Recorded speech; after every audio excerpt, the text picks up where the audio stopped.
Perkenalkan, nama saya Porentiana Herlina. Saya sebagai guru ekonomi di SMA Negeri 3 Bengkayang.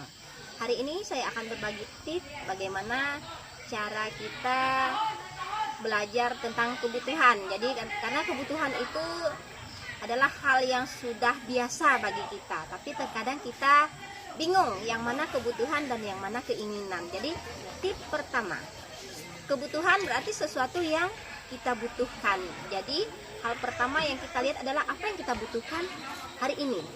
Kalau memang penting berarti itu masuk dalam kebutuhan pokok. Tapi kalau dia misalnya tanpa dipenuhi kebutuhan itu, kita masih kelangsungan hidup kita masih bisa berjalan, kita masih bisa melakukan aktivitas sehari-hari, itu artinya bukan kebutuhan yang utama.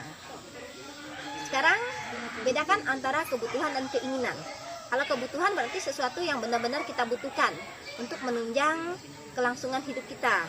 Contohnya nih, makan, pakaian, rumah, dan kebutuhan lain lagi yang dianggap perlu. Misalnya kebutuhan jasmani kita, olahraga, kebutuhan rohani kita, berdoa. Itu berarti kebutuhan. Sekarang yang keinginan, misalnya nih, HP itu kan fungsinya sekarang ini sebagai kebutuhan karena segala sesuatunya menggunakan HP. Tapi beda lagi dengan keinginan. Jadi misalnya kita menginginkan HP yang serinya bagus, iPhone, dengan HP yang biasa, tapi fungsinya sama. Berarti kita menginginkan HP yang bagus itu sebuah keinginan, bukan kebutuhan. Karena HP itu akan menjadi kebutuhan jika HP itu bisa menunjang kebutuhan kita, membantu kita dalam beraktivitas. Sedangkan kalau misalnya kita perlu HP yang tinggi, itu misalnya untuk TikTok, untuk buka YouTube, untuk main game, berarti itu keinginan dan itu bisa ditunda dulu.